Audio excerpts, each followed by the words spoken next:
Adam here from the Walzer Automotive Group, and today what we want to do is compare a couple of third row SUVs. So next to me here we have the Nissan Pathfinder, and then behind me here we have the Toyota Highlander. So what I'll do is show you some exterior features and then a couple cool things inside each vehicle, and then we'll maybe help decide which one might be best for you. Okay, so let's begin with the exterior on the Nissan Pathfinder. This one does ride on those 20-inch wheels, and it is going to be an all-wheel drive platform.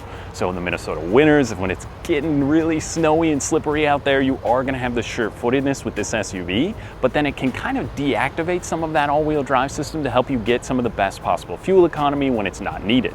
Now, a few other things on this model, you kind of notice Nissan's V-Motion grille, which is going to give you that chrome accent on here, as well as the roof rack rails, and this one does have the crossbars. So if you're into camping or biking, you've got plenty of extra space up above where you can throw a little extra gear.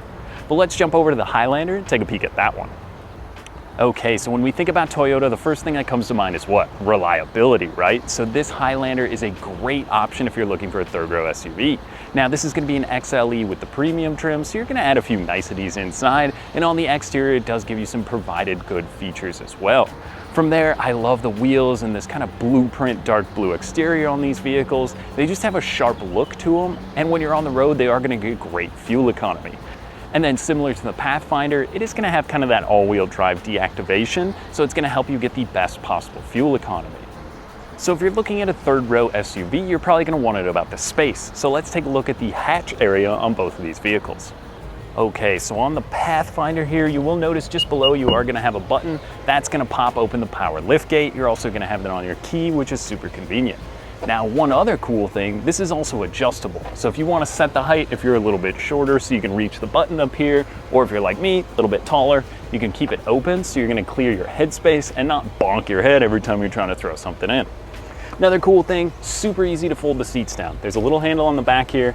You can do that and then you get all that cargo space, or if you need the extra room in the third row, simply just pull it back up and you've got a ton of room that way. Now both sides split and fold individually, and the second row is pretty cool, so let's take a look at that. Okay, now one thing that's pretty cool on this Pathfinder, there's a little button down here. That's gonna kick and fold the seat forward, but you don't have to remove a car seat if you're gonna do that, as it slides on the track. There's also a button on the back here, so that will also kick the seat forward if the people are already in the third row. And you can also just slide that since it is on the track, or recline the seats forward and back. This one is the premium, so it does have that center console in there, and you are gonna have the armrest, but let's look at that third row. Okay, so crawling in the third row is always kind of a mess for me, as I'm about 6'1". It's tight, but I do fit. I have cup holders, I have just about an inch or two of leg room, but the big thing for me is gonna be the headroom.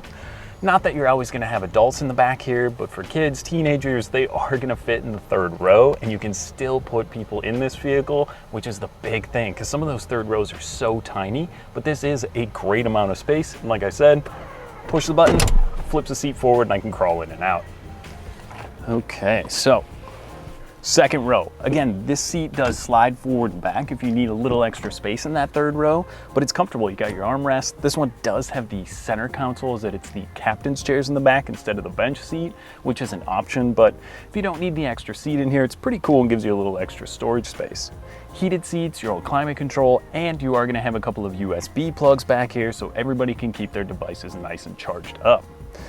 So pretty good in the Pathfinder, but let's hop over to that Toyota and check out that rear area and the second row. Okay, so power liftgate on this model as well. You are gonna see a ton of similarities between this and the Pathfinder, but again, you can set that height adjustment here, and the seats do recline, same deal. So the headrest will kick down, you can pull the little handle, and that's gonna fold them flat. These are also reclinable, so you can set them straight up if you need a little more cargo area, or you can flip it all the way down, and then you can be a little bit more comfortable in the third row. So again, this one has the all-weather mats that are pretty cool, and just a little bit more extra space on the side here. But let's check out the second row. Okay, so now that we're inside the Toyota, again, pretty similar. This one has the armrest. It's got a little center console here instead of the bench, which is nice. It has the same rear shade here. This one also is going to have a third zone climate control, but this model doesn't have the heated seats. But again, USB plugs to keep everyone happy when you're on those road trips.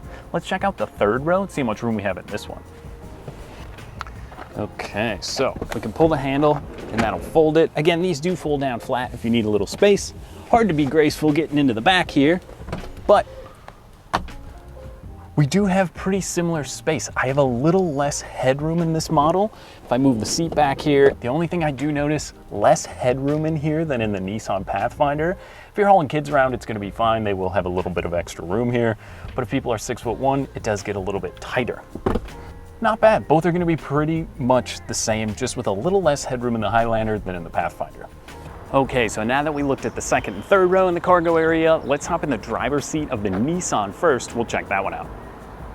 Okay, so now in the Pathfinder, what's the first thing we always do? We have our phones with us, right? So this one is gonna have a wireless charger down here. Set your phone on, it's gonna charge up for you. And you also have wireless Apple CarPlay as well as Android Auto, or you can plug it in. Makes it super easy. Takes about 2 seconds when you plug your phone in, it pops up on the screen. Now this one is also going to have an awesome backup camera. This one does have the 360 surround view. So if you've been to Costco on a busy Saturday, you know how important that's gonna be. A few other things I like, this one is gonna have Nissan Safety Suite inside. So with Nissan Safety Suite, it's gonna be forward collision warning, blind spot monitoring, lane kind of keep assist, and a few other safety features that's gonna keep you and your family safe when you're on the road.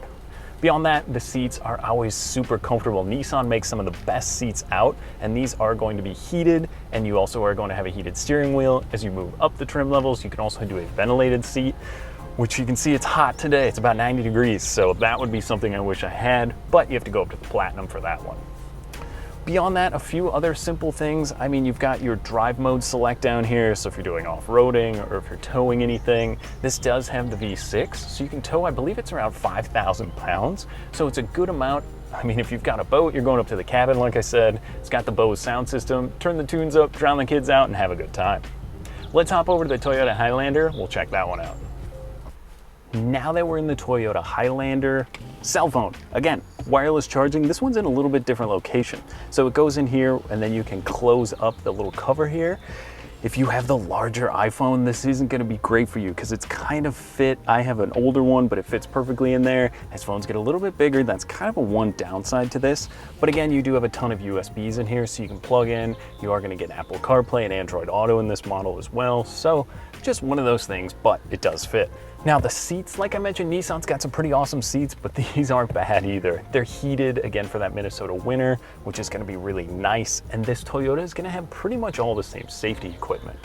Adaptive cruise control, it's got Toyota Safety Sense, and that's gonna be your blind spot monitoring. It will have pre-collision braking. It's got all that stuff because when you and your family are in the vehicle, you wanna make sure you're safe on the open road.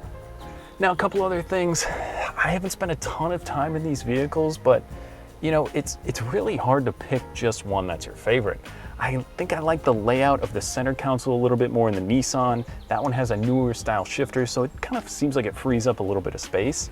Toyota's infotainment is super easy, straightforward. Again, Nissan's is great. The backup camera is a little bit better in that model, but I mean, overall, Toyota's gonna be there for reliability. Nissan is just behind as far as those Pathfinders are concerned. And it really goes to styling, what you're looking for. I mean, fuel economy is close, all-wheel drive. A lot of the amenities can be pretty much the same, but overall, I don't think there's a bad choice.